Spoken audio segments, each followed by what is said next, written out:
en un día, en una semana, en la segunda semana, yo ya no sé qué decir, de turbulencia total y absoluta en la Argentina, producto del desconcierto por el que atravesamos todos los argentinos. Claro que la mayoría de los ciudadanos, aquellos que a veces decimos los ciudadanos de a pie, a veces estamos en nuestras propias preocupaciones y no advertimos hasta la noche o hasta la tarde o hasta que por ahí se encuentran con nuestro programa o cualquier otro programa y se informan y dicen, pero esto pasó en la Argentina. Miren, hoy fue un día donde la verdad el dólar escaló desbocadamente, si se me permite el término. Llegó a rozar los 497 pesos y en algún momento algunos decían 500.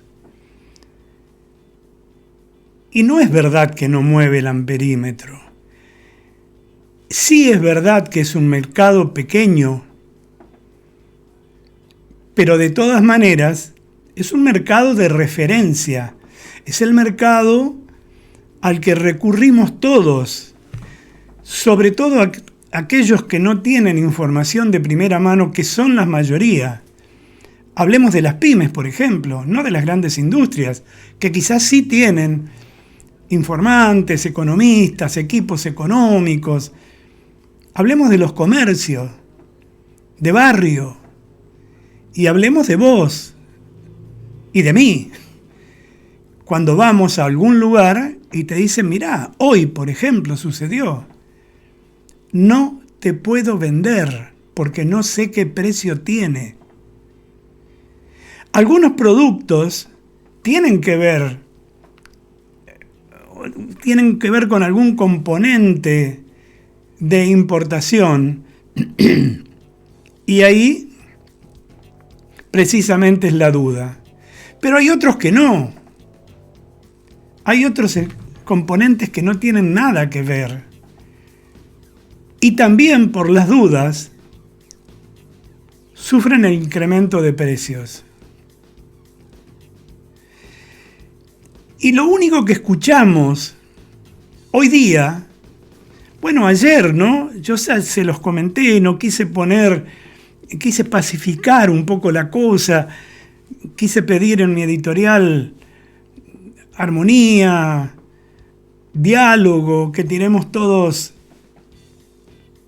para el mismo lado, independientemente de nuestras convicciones ideológicas, que enarbolemos la bandera argentina por sobre todas las cosas en nuestros corazones, en nuestras mentes, pero también en nuestras actitudes.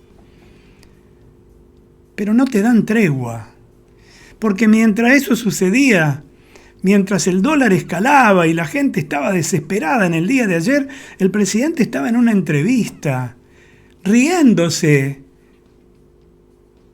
con sus interlocutores. Yo no sé quién es el asesor de imagen del presidente, pero la verdad lo tendrían que echar. Le estamos pagando a lo mejor un sueldo nosotros y el tipo no está, o la persona, hombre o mujer, no está capacitada para esto.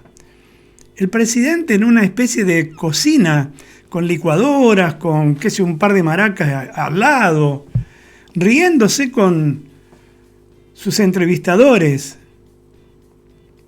mientras el país estaba angustiado. Vive en otro mundo. Y Massa, explicando por ahí de pronto los nuevos planes para Edesur, Edenor, yo qué sé, ¿qué nos importa? Y entonces, hoy el presidente dijo, la culpa es de la derecha, la culpa es de los especuladores, la culpa es del campo, la culpa es de la oposición, la culpa es de los rumores de la prensa, la culpa es del periodismo, la culpa es del Fondo Monetario. ¿Y de quién es la culpa para que el dólar hoy a mediodía haya rozado los 500 pesos. 497 es lo último que tuve. La culpa. La culpa es del otro. Y así quiero titular mi editorial de hoy. La culpa es del otro. Frente a cada conflicto que genera el gobierno, la reacción de sus funcionarios es patética. Nunca asumen la responsabilidad de sus actos, pero por el contrario, o salen corriendo a esconderse y no dicen una sola palabra, como está sucediendo ahora. Respecto a esta situación económica, no hay un técnico que salga a decirnos, mirá, esto pasa por esto y lo que vamos a hacer para que no siga pasando es esto. Insisto, no lo hacen, o salen corriendo a esconderse, o lo más fácil, le echan la culpa al otro. El otro ha sido de manera sistemática un índice de decadencia de la sociedad también. La presencia del enemigo, el extranjero, el loco o el pervertido ha supuesto a lo largo de la historia un marcador infalible de la pérdida de valores y de la debilidad de una nación. La culpa siempre es del otro. Es muy habitual encontrarse con personas que tratan de eludir responsabilidades. Lo peligroso es cuando esas personas son quienes gobiernan. Se hace desde la infancia con el yo no fui, yo no lo dije, hasta la madurez mediante toda clase de excusas. Se podría entender negar una culpa en cuestiones que podrían perjudicar a esa persona. Pero, curiosamente, muchas veces se miente, aunque las consecuencias de decir la verdad no impliquen perjuicio o peor aún, dejen en evidencia al mentiroso. La principal causa de las mentiras es el miedo infantil al rechazo, a perder el aprecio de los demás, un miedo que incita a echar las culpas a las circunstancias, a factores ajenos o a los demás que creen esconder la ineptitud. Poner excusas es tan habitual para algunas personas, miren, que a veces ya no importa si el argumento es razonable o no. Sobra con pensar que nadie puede desmentirlo. Y ahí te tiran cifras, nombres, fechas, que son muy difíciles de comprobar.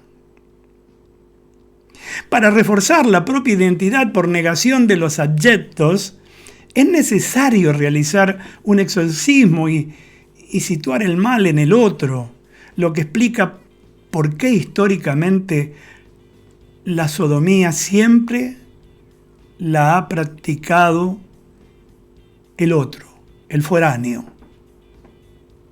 el extranjero, el urbanista,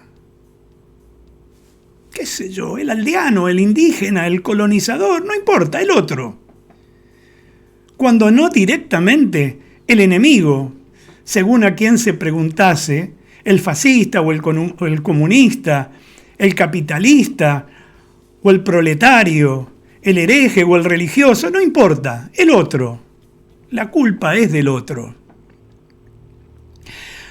Aunque la historia continúe empeñada en buscar culpables, quizás vaya siendo hora de madurar como sociedad y empezar a asumir que la culpa en realidad siempre es nuestra.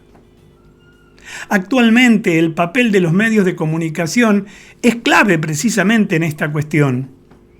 Entre reportajes de banalizaciones del mal, al fin y al cabo, que podría salir mal, ¿no? Y de normalización de la miseria, que podríamos titular ya estos locos millennials, las mismas estrategias de delimitación utilizadas históricamente contra musulmanes, judíos, indígenas, negros, comunistas, se han esgrimido contra las nuevas amenazas del siglo XXI. Y como siempre hacemos los argentinos, nos prendemos en ese chinchón, lo copiamos, como si eso fuera un mérito. La culpa es del otro. La primera estrategia para desacreditar es la trivialización, demostrar la irrelevancia, la infantilidad o inferioridad del objetivo.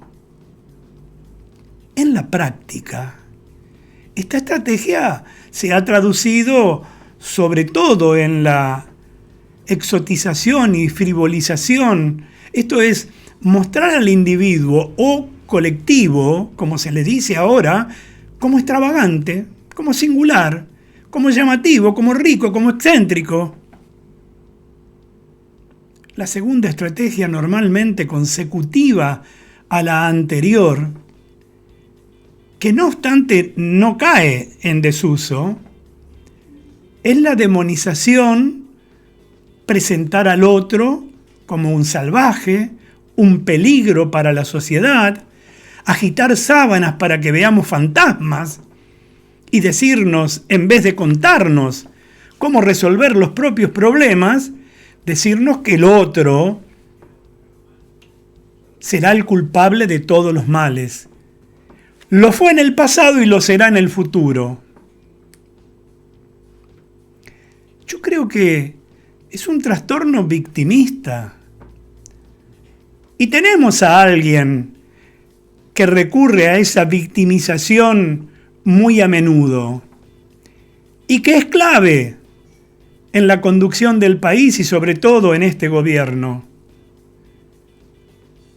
El victimismo es un trastorno paranoide de la personalidad muy común en el que el sujeto adopta el papel de víctima a fin de, por un lado, culpar a otros de conductas propias y por el otro, enarbolar la compasión del tercero como defensa a supuestos ataques. Por estos días surgió la palabra proscripta, proscripción. Bueno, forma parte de esto. La culpa es del otro. Desde mi punto de vista, los argentinos hemos dejado de ser protagonistas para convertirnos en víctimas. Todos, además. Claro, son los ejemplos que bajan de quienes son más populares.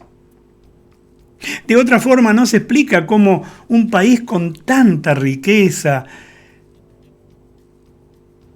y con el porvenir siga sufriendo recurrentemente por su economía y sigamos discutiendo sobre nimiedades en vez de pensar en los temas de mayor importancia para nuestro futuro. No, ahí nos quedamos. Tratamos de ver cómo hacemos para que la culpa sea del otro. En nuestra vida podemos tener dos actitudes claramente diferenciadas: las de víctimas o las de protagonistas. Las víctimas, ustedes saben, son aquellas personas que no dejan de culpar a otros de todos sus propios males. En cambio, los protagonistas son los que, conociendo sus limitaciones y responsabilidades, deciden forjar su propio futuro y educar del mismo modo. Podemos producir suficiente alimento para alimentar a medio mundo, pero no lo sabemos aprovechar. Podríamos ser un país desarrollado como alguna vez fuimos, pero damos un paso hacia adelante y ¿saben qué? Como en el juego de la oca, volvemos 2 para atrás.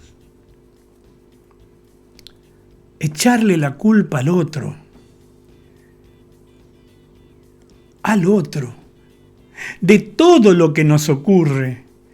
Bueno, es bastante sencillo y nos exime a todos de responsabilidades, carecemos de autocrítica y nos molesta si nos lo hacen saber. Y cuando echamos la culpa al otro, de pronto también lo hacemos con improperios. Y esto es cuando nos vamos quedando sin argumentos para asumir nuestras propias identidades, responsabilidades e ideas. Culpabilizar a otra persona se presenta como la solución fácil y una catarsis casi inmediata. Culpo, señalo y me escondo por un tiempo. Alguien lo está haciendo, ¿eh? Bueno, pasado mañana saldrá a la luz con una clase magistral. ¿Vieron que no necesito dar nombres? Todos saben a qué nos referimos. Y ahí se pliegan, todos detrás, encolumnados, para hacer de la falacia, para hacer de esa mentira una bandera. Miren, más allá de su intensa instrumentalización política, el recurso al otro externaliza la responsabilidad y permite a los ciudadanos vivir sin mácula aparente también, No debemos, sin embargo, ser llamados a error. Nada nos diferencia de aquellos a los que achacamos todos los problemas de nuestra sociedad. Y amigos, aunque la historia continúe empeñada en buscar culpables, quizás vaya siendo hora de madurar un poco como sociedad y empezar a asumir las culpas. Porque ¿saben qué? La culpa siempre es nuestra.